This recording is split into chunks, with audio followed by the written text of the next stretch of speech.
กำลังฟังสวทแพร่ FM 91 MHz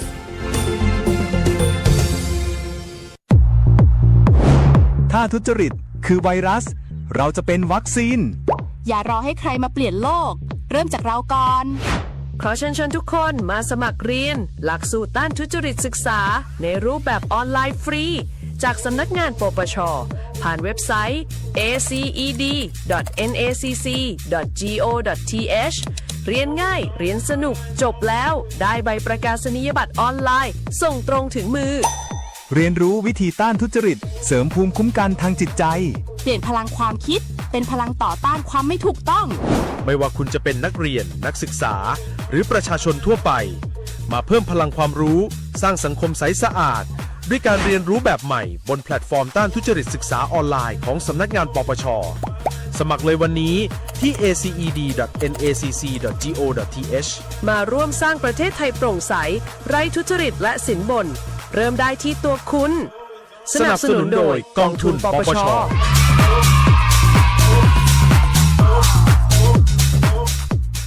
พบเห็นการทุจริตแจ้งสายด่วนปปช.โทร1205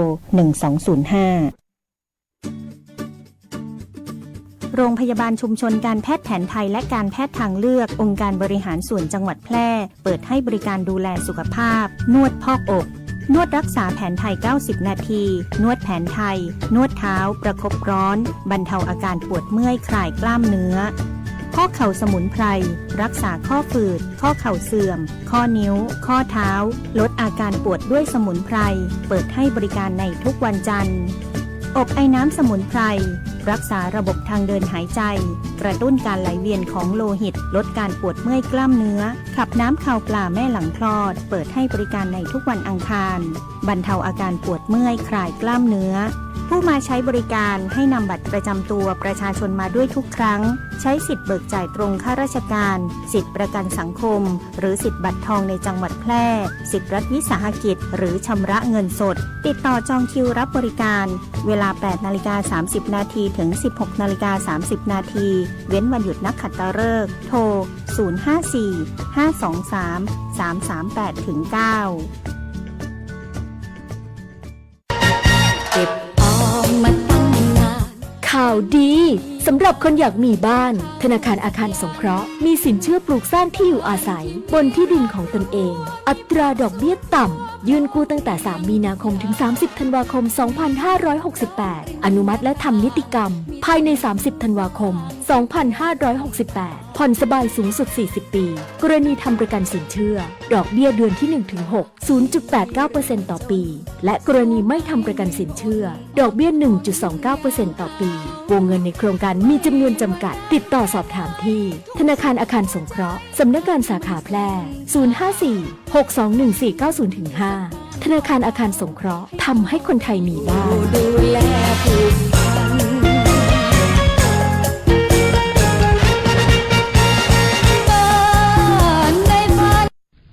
บ้านที่ฉันไฟไหม้แต่ยังไม่ได้รับค่าสินใหม่ทดแทนจะทำยังไงดีรถผมถูกชนแต่ประกันไม่รับผิดชอบจะร้องเรียนได้ที่ไหนผมทำประกันชีวิตแต่เบิกค่ารักษาพยาบาลได้ไม่เต็มวงเงินใครให้คำตอบได้บ้างหากคุณไม่ได้รับความเป็นธรรมเรื่องการประกันภัยได้รับค่าสินไหมทดแทนล่าช้าไม่ครบถ้วนหรือโดนปฏิเสธการชดเชยค่าสินไหมแจ้งได้ที่ศูนย์รับเรื่องร้องเรียนสายด่วนประกันภัยโทร1186สำนักงานคณะกรรมการกำกับและส่งเสริมการประกอบธุรกิจประกันภัยคปภ.เป็นอะหยังเนี่ยนาเศร้านาหมองกึดนักกะจะบอกฮือขึ้นหักได้จะได้หรอก็เรื่องหนี้เรื่องสินเนี่ยมันกวนใจมันหาตังออกบ่ได้เนี่ย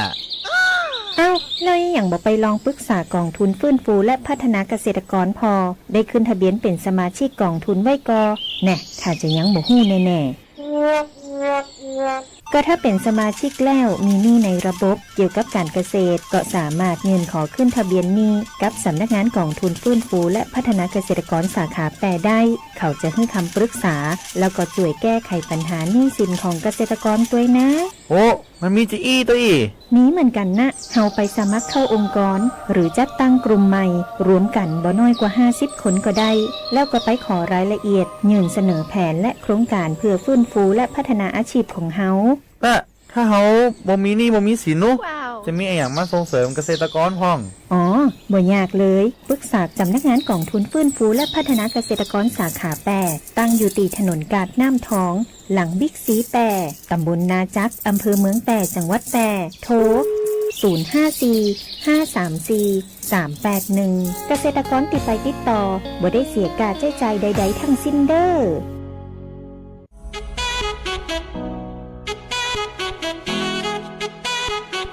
ขับไม่ดื่ม ดื่มไม่ขับ อย่าลืมนะคะ ด้วยความปรารถนาดีจากสถานีวิทยุกระจายเสียงแห่งประเทศไทยจังหวัดแพร่ FM 91 เมกะเฮิรตซ์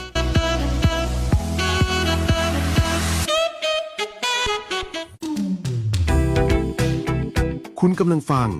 FM 91 MHz สถานีวิทยุกระจายเสียงแห่งประเทศไทยจังหวัดแพร่ ให้ความรู้คู่ความสุข ที่นี่สถานีวิทยุกระจายเสียงแห่งประเทศไทยจังหวัดแพร่ส่งกระจายเสียงด้วยระบบ FM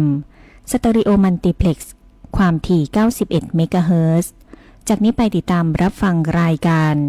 แพร่สารฝันพลังใจโดยเครือข่ายดีเจ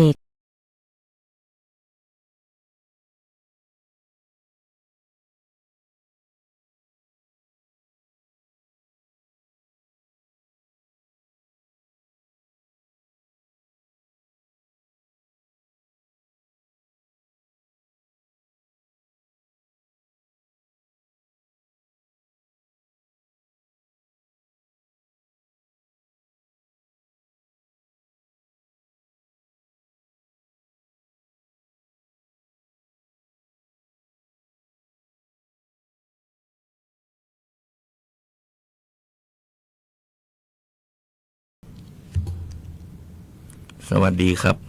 สวัสดีครับ สุขสันต์วันหยุดเสาร์อาทิตย์กันเนาะก็วันนี้ก็ตรงกับวันที่30 สิงหาคม 2568 ขึ้น7 ค่ำเดือน10 ใต้เดือน12 เหนือเราก็มาปะกันในรายการแพร่สารฝันพลังใจก็โดยที่ท่านประธานอดุลนันใจเนาะเพิ่นก็เป็นคนหาข้อมูลนาสาระมาเล่าสู่กันฟังโดยที่ว่าเวลาชั่วโมงเต็มๆครับโดยประมาณนะครับก็เหมือนเดิมนะครับเนาะต่างคนต่างหาข่าวสารยังต่างๆนานามาเล่าสู่กับท่านผู้ฟังที่ติดตามรับฟังรายการแพร่สารฝันพลังใจที่สถานีวิทยุสวทแพร่หรือว่าสถานีวิทยุใช้เสียงแห่งประเทศไทยจังหวัดแพร่เนาะครับให้ความรู้คู่ความสุขนะครับครับยินดีต้อนรับฟังนะครับว่ากับรายการแพร่สารฝันพลังใจนะคืน91 เมกะเฮิรตซ์สถานีวิทยุกระจายเสียงแห่งประเทศไทยจังหวัดแพร่หรือว่าสทจังหวัดแพร่เนาะทุกวันเสาร์หรือวันอาทิตย์ครับสำหรับวันนี้เป็น2 หนุ่มเนาะเสาร์ที่30 สิงหาคมก็เป็น2 หนุ่มวันพุธก็เป็น2 สาว3 สาวเนาะเวลาดีๆแบบนี้ครับนะ15 นาฬิกา 10 นาทีจนถึง 16 นาฬิกาหรือว่า3 โมงถึง 4 โมงนะครับ1 ชั่วโมงโดยประมาณครับเช่นเคยครับวันนี้ผมอดุลธนันชัยกับประธานชมรมคนพิการอำเภอหนองมงไคครับครับผมก็ชาลิรัตน์แนวนั้นร้องประธานชมรมคนพิการของอำเภอหนองมงไครวมจัดรายการแพร่สารฝันพลังใจกับท่านประธานอดุลทุกวันเสาร์บางทีวันอาทิตย์บางทีก็จะเปลี่ยนกับน้องๆที่บางทีเวลาสถานการณ์อาจจะบ่ว่างแล้วก็จะเปลี่ยนกันไปเนาะท่านฟังสามารถรับฟังรายการแพร่สารฝันพลังใจของเขาได้อีก2 ช่องทางครับเนาะทาง Facebook แฟนเพจสทแปรหรือว่าวิทยุออนไลน์สทแปรขึ้น91 เมกะเฮิรตซ์นะครับอยากฟังเพลงอย่างหรือว่าอยากจะสื่อสารเกี่ยวกับเรื่องเล่าอย่างต่างๆที่ประชาสัมพันธ์ที่ทั้งบ้านของท่านหรือว่าชมรมของท่านถ้าหากว่าทางสทเป็นเช็คแล้วว่าสามารถออกอากาศได้เขาก็จะออกอากาศให้ท่านผู้ฟังได้ประชาสัมพันธ์ฟรีเขาประชาสัมพันธ์กันเนาะ เบอร์โทรศัพท์ของทางสถานีนะครับเนาะ0545235516ครับเนาะ ครับก็มีอย่างก็ขอเพลงก็จะสื่อสารเกี่ยวกับธุรกิจอะไรอย่างต่างๆต่างที่ผมพูดตะกี้ว่า ถ้าทางสทบนสามารถถึงออกอากาศได้ก็จะเสนอท่านเนาะ ครับของเขามันทางมี2 ช่องทางเนาะทาง Facebook แฟนเพจสร8แล้วก็วิทยุออนไลน์สวท8ฝากท่านที่เข้ามาทาง Facebook เนาะฝากกดไลค์กดแชร์อยู่ครับเนาะเพื่อเป็นกำลังใจให้เขาดำเนินรายการเนาะ ครับก็ขอบคุณเนาะ ครับ คือกำลังใจเป็นแรงใจดีสูงสุดนะครับ โดยเฉพาะนักจัดรายการ ถ้าผมมีไผ่ฟัง หรือว่าผมมีไผ่ขอเว้งก็ มันก็ก้อยๆไว้เหมือนกันเนาะคือนี้ก็เด็กก็ดีใจเนาะที่ท่านผู้ฟังได้ติดตามรับฟังรายการของเขาแต่สารฝันพลังใจครับ ก็ขอขอบคุณทุกท่านนะครับที่ร่วมฟังรายการของเขาครับ ครับช่วงวันนี้ข่าวกันนักน้อยเหมือนกันเนาะเดี๋ยวผมจำไม่นะเพราะว่าทางของพมของพมจแปรเนาะก็เขาก็ขาดเป็นบ่ได้เนาะพมจแปร ครับนี่เป็นผู้สนับสนุนเนาะ เป็นเพื่อการสนับสนุนกับรายการแพร่สารฝันความพลังใจของเขามาหลายปีนะครับ อู้ยังไงตามภาษาชาวบ้านก็ลูกปีคนพิการ ครับ คือก็ถ้ามันบ่ถูกบ่ต้องจะได้ก็ขอสมมาด้วยหน้าหัวหน้า ไม่เนาะไม่มีท่านก็ไม่มีเราเนาะ คือเขาก็ได้รับการสนับสนุนจากทางพมจังหวัดเนาะ ครับช่วงนี้เขาฟังเพลง ฟังเพลงก่อนเนาะ ครับ เดี๋ยวก็ท่านประธานประกาศเตรียมข้อมูลข่าวสารอย่างต่างๆแล้วนะไว้เราสู่กับท่านผู้ฟังได้รับฟังกัน ในช่วงของอู้ข่าวเราสู่กันฟังจะได้ฟังครับรู้สึกว่าเจ็บนี่คอ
จากสภาพอากาศที่แปรปรวนทำให้เกิดภัยพิบัติต่างๆ ทางธรรมชาติ เพื่อเตรียมความพร้อมรับมือกับสถานการณ์ที่อาจจะเกิดขึ้นประชาชนควรเฝ้าระวังติดตามข้อมูลข่าวสารจากหน่วยงานภาครัฐที่เชื่อถือได้ดูแลตนเองและบุคคลในครอบครัว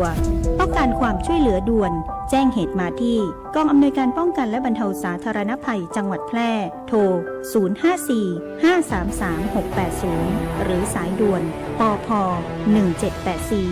ส่วนราชการที่เกี่ยวข้องอำเภอองค์กรปกครองส่วนท้องถิ่นในจังหวัดแพร่พร้อมเข้าให้การช่วยเหลือทันที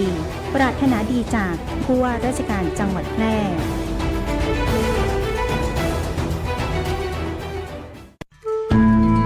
ข่าวสารหน้าหู้อู้ม่วนจวนฟังในช่วงอู้ข่าวเหล่าสู่กันฟัง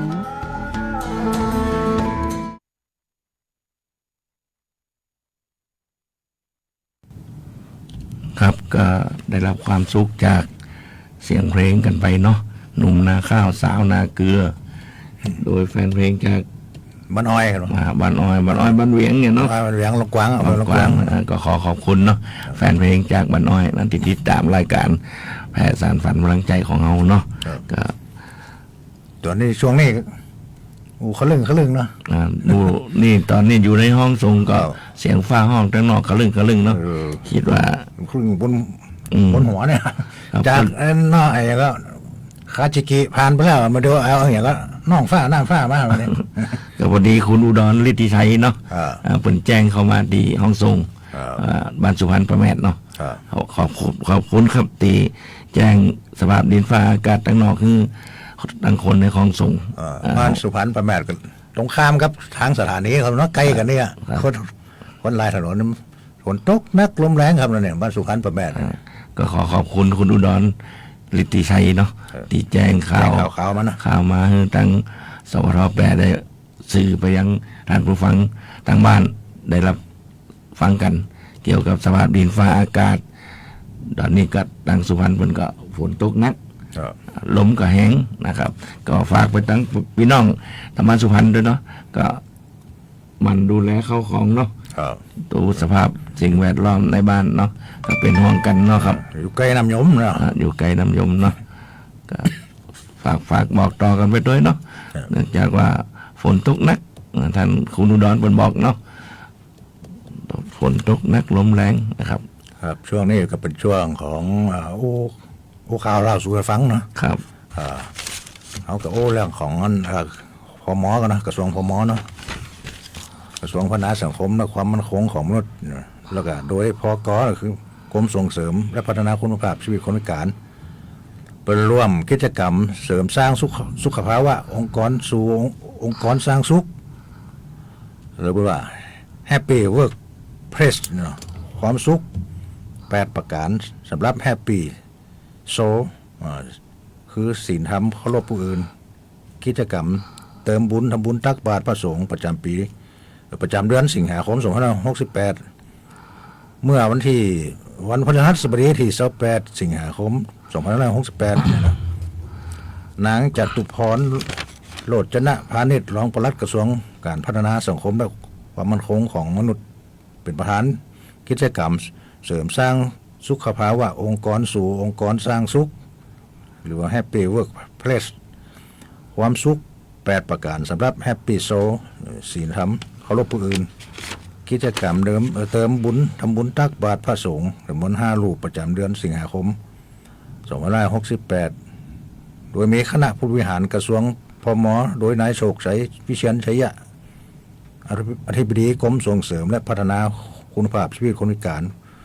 มอบหมายนางหฤทัยสิริสินอุดมกิจผู้อำนวยการกองยุทธศาสตร์และแผนงานรักษาการในตำแหน่งผู้เชี่ยวชาญด้านการส่งเสริมและพัฒนาคุณภาพชีวิตคนพิการ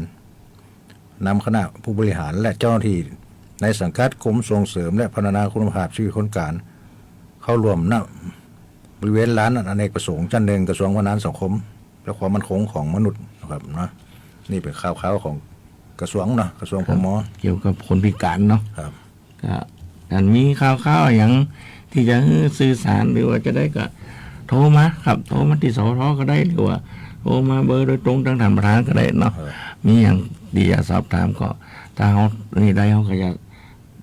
บอกท่านไปเนาะถ้าบอกหู้ก็จะไป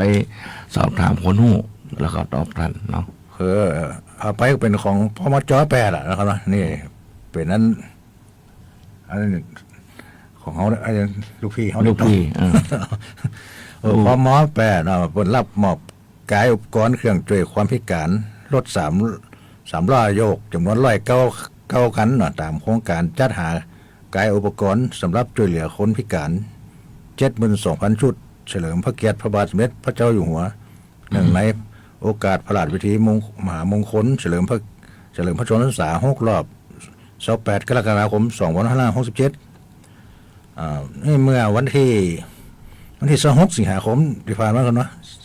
26 สิงหาคม 2568นางสาวโสภินสุวรรณหงษ์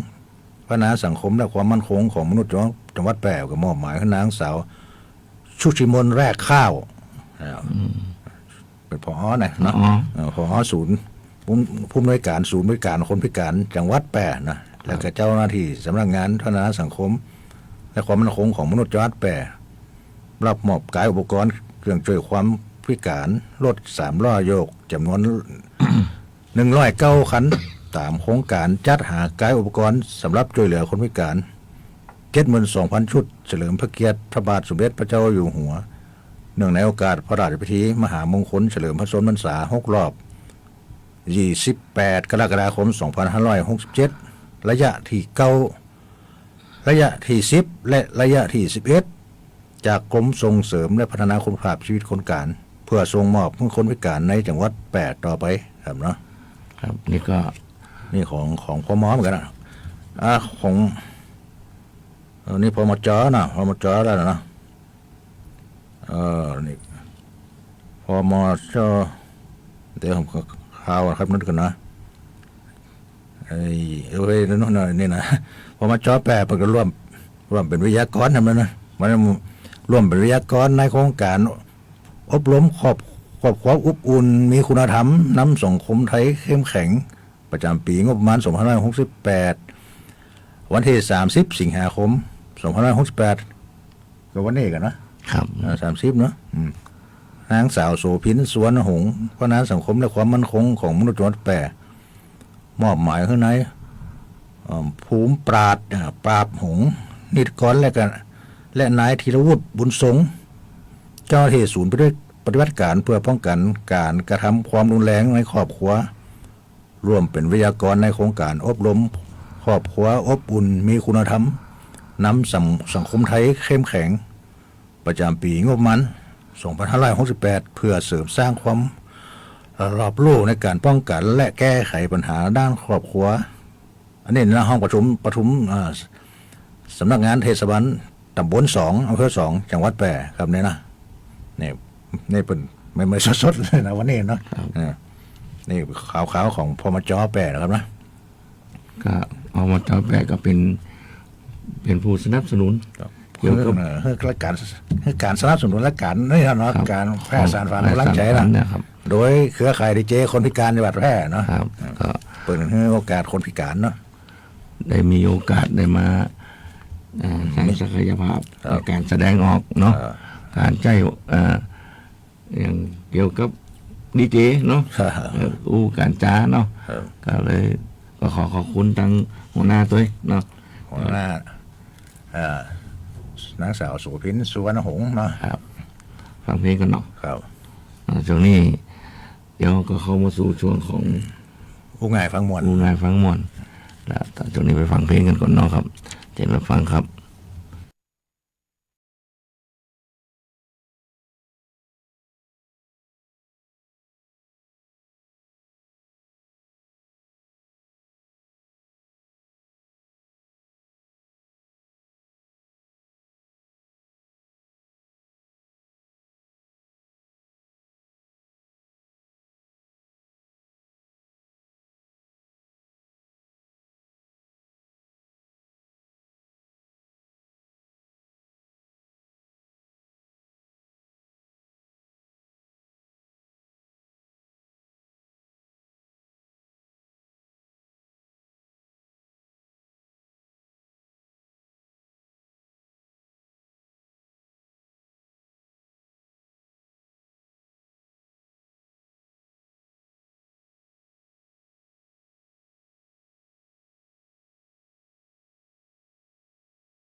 จังหวัดแปรขอเชิญชวนสร้างบารมี เสริมมงคลชีวิตตามเส้นทางการท่องเที่ยวนมัสการพระธาตุพันปีเจิญไปสักการะพระธาตุจอแห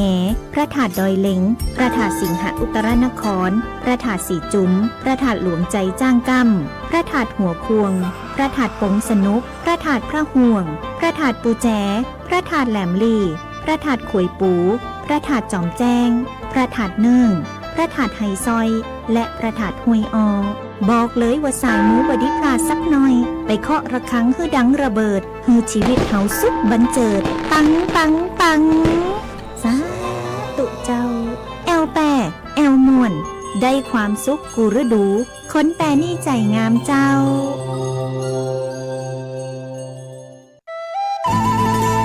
อู้กันสบายๆได้ประเด็นในช่วงอู้ง่ายฝังมวล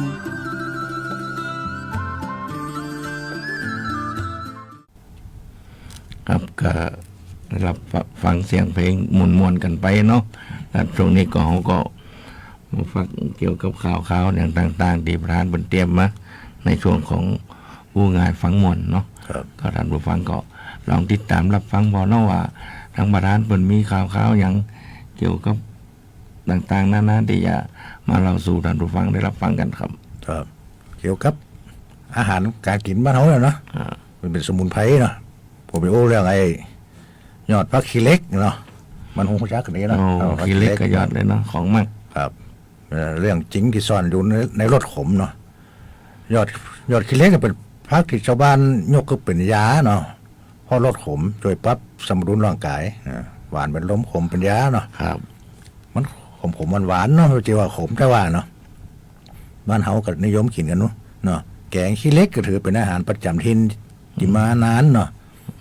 ทั้งในภาคอีสานและก็ภาคใต้คนทางใต้ดังอย่างเขาห้องแกงกะทิเนาะแกงกะทิเนาะภาคกลางอย่างมื้อนี้เนาะครับกับบ้านเฮาก็กินเหมือนกันเนาะแกงกะทิเนาะกับน้ำพริกน้ำปูเนาะลวกเขาที่น้ำปูเนาะครับเปิ้นว่านี่น่ะแกงผักขี้เล็กเดือน5เนาะแม่นขี้เล็กเดือน5เนี่ยเป็นยาเป็นยาเดือน5เขาจะต้องว่าบ้านเฮาเขานี่เนาะ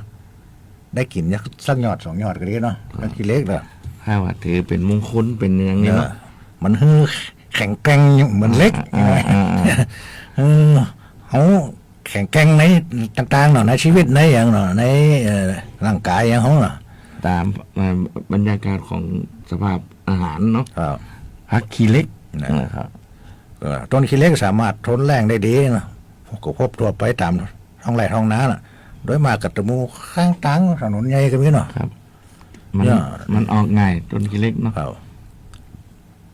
ยอดแล้วก็ใบถูกใจแบบในตำรายาไทยโบราณเปิดช่วยให้นอนรับสบายเนาะเวลากินก็ต้องต้มน้ำทิ้งก่อน 2-3 ครั้งเพื่อลดความขมยอดที่แตกในฤดูฝนจะนุ่มและก็ลดบดจัดจ้านเหมือนช่วงแล้งใบขี้เล็กมีสารซาโปนินและแอนทราควิโนนเนาะซึ่งสัมพันธ์กับระบบขับถ่ายคนโบราณผมเคยใจยอดขี้เล็กเป็นยาไทยนะยาไทยพยาธิเนาะการกินเดียวนี่นะยังมีอยู่โอ้ยอดขี้เล็กเนาะเป็นยาครับไปแล้วเนาะเป็นยาไทยพยาธิเนาะการกินกู้กับน้ำพริกปลาล่าเป็นอาหารบ้านๆทั้งที่อร่อยแล้วก็ได้คุณค่าบ้านเขาก็กินกับน้ำพริกปูแห้งเนาะครับอินเดียแล้วก็ลาวก็มีการใช้ยอดขี้เล็กเป็นอาหารและก็ยาพื้นบ้านยอดอ่อนสีเขียวอ่อนมักขมน้อยกว่ายอดแก่หรือว่ายอดสีน้ำตาลแดงบางบ้านนิยมใส่ยอดขี้เล็กลงในแกงรวมกับผักพื้นบ้านอื่นๆการเก็บยอดช่วงเช้ามืดทำให้ได้ลดขมน้อยกว่าช่วงกลางวันมันมีเคล็ดเนาะมีเคล็ดลับจะได้มีมัดเขาห้องมีมัดที่มัดที่อันเราต้องเก็บต่อเจ้าเนาะตรงเจ้าเมิดก้มนู่นตี 2 ตี 3มันยังเลยบ่ขมก็บ่ล้ำเนาะท่านผู้ฟังเนาะต้องขมน้อยขมมาขี้เล็กขี้เล็กถูกบันทึกไว้ ในตำราสมุนไพรอายุรเวทของอินเดียขี้เล็กเป็นไม้ยืนต้นที่มีอายุยาวนานแล้วก็ยอดกินได้ตลอดปีนะครับนะ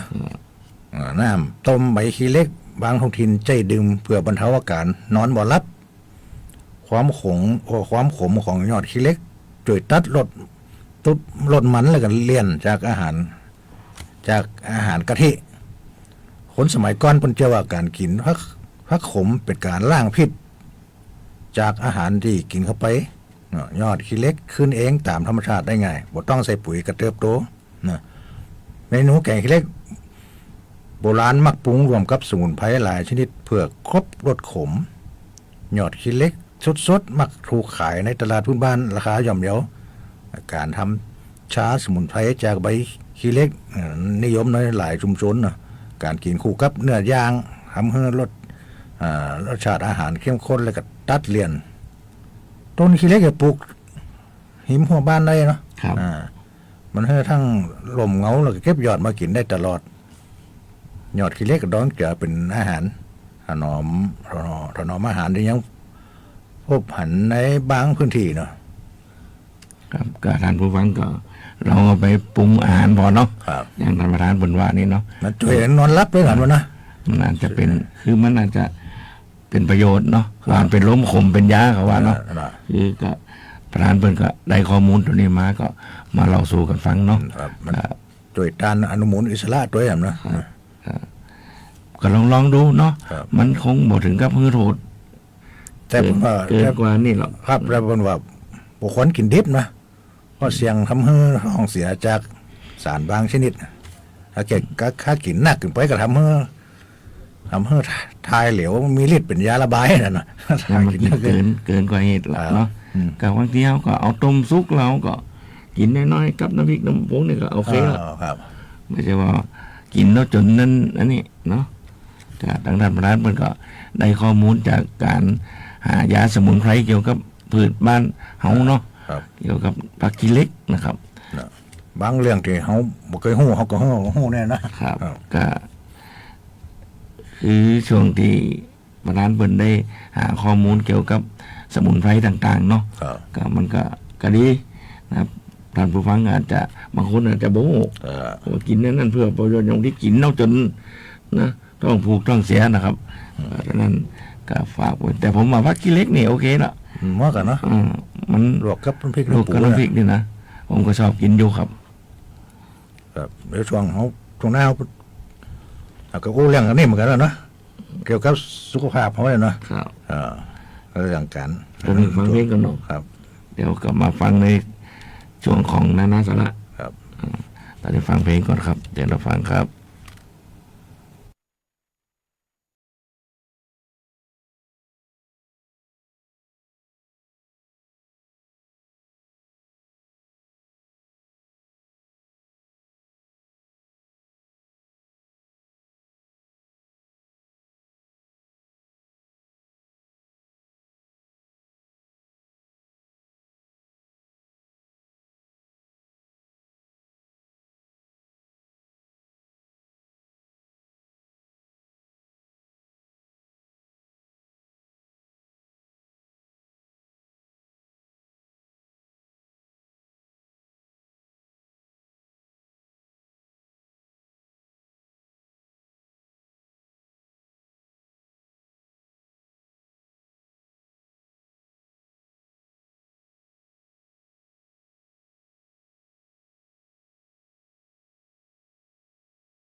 อย่าขับรถเร็วนะครับ ขี่มอเตอร์ไซค์ใส่หมวกกันน็อกด้วยนะคะ เมาไม่ขับนะครับ ถ้าง่วงก็แวะพักก่อนได้นะครับ ไม่โทรศัพท์ตอนขับรถนะครับ คาดเข็มขัดนิรภัยทุกครั้งที่นั่งรถยนต์ เคารพกฎจราจรด้วยนะครับ ขับรถดีๆนะครับ ยังมีคนรออยู่ที่บ้านนะคะ จะกี่คำเตือนก็ไม่มีความหมาย จะกี่ความห่วงใยก็ไม่ได้ผลถ้าไม่เริ่มที่ตัวคุณเอง ด้วยความปรารถนาดีจากศูนย์ปฏิบัติการร่วมป้องกันและลดอุบัติเหตุทางถนนจังหวัดแพร่ แบ่งกันปั่นความหู้ในช่วง นานาสาระ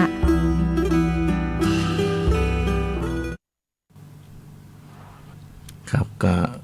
เข้ามาสู่ในช่วงสุดท้ายเนาะนานาสาระช่วงนี้ท่านประธานก็เหมือนเดิมเนาะท่านประธานมันก็เตรียมข้อมูลนานาสาระเนาะเข้ามาเล่าสู่ท่านผู้ฟังได้รับฟังกัน ว่ามันจะมีประโยชน์อย่างจะได้หรือว่าได้ความรู้จะได้ก็ลองท่านฟังท่านประธานพอเนาะ ครับผมไปซ่อหามันเอาตีมีสาระนั่นมาเพราะเขารู้เรื่องว่าการหาวอาจไม่ได้เป็นแปลว่าแค่ง่วงนอนอย่างเดียวเนาะอันนี้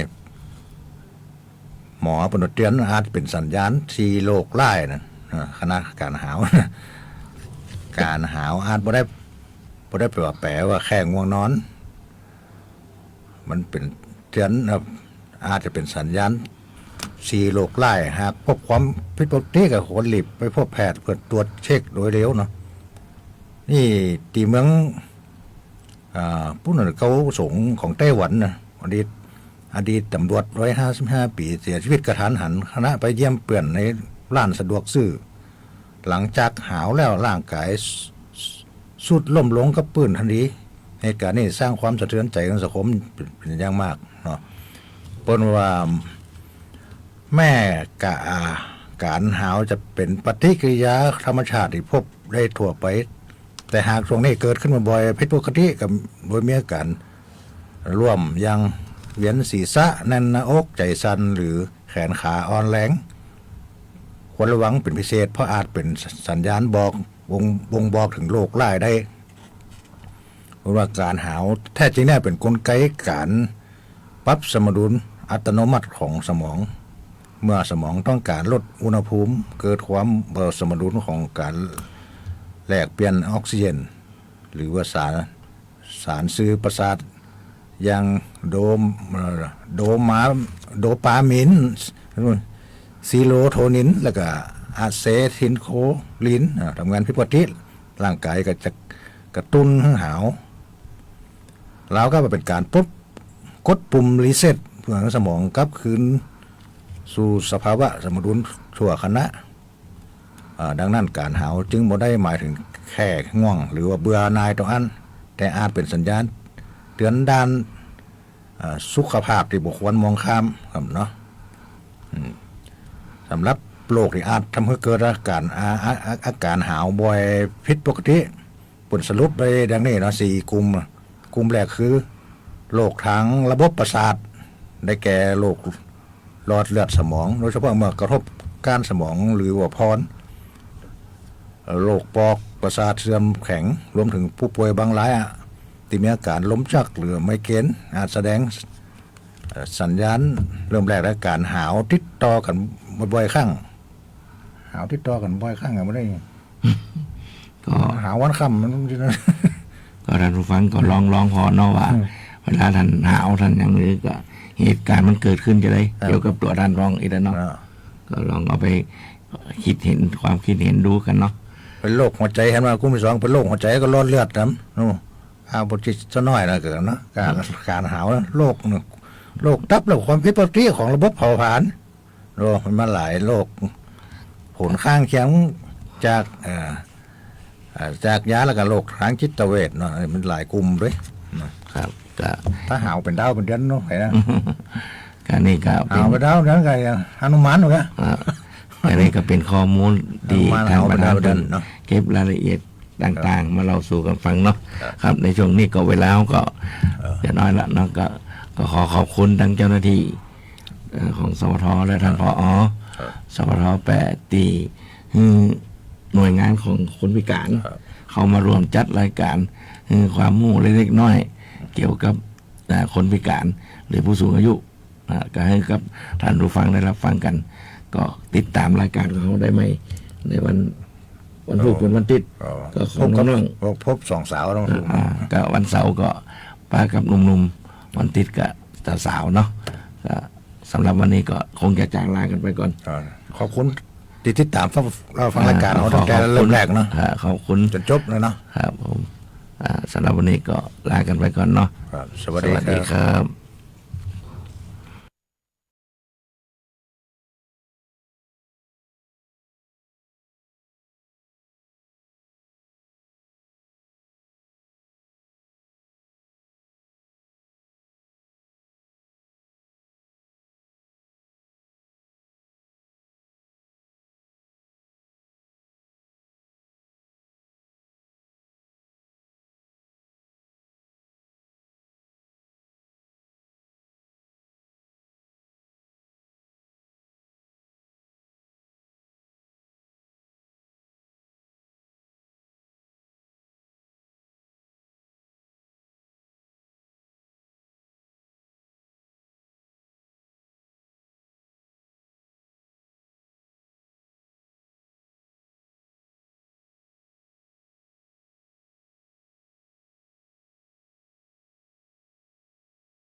หอบใจโซโซ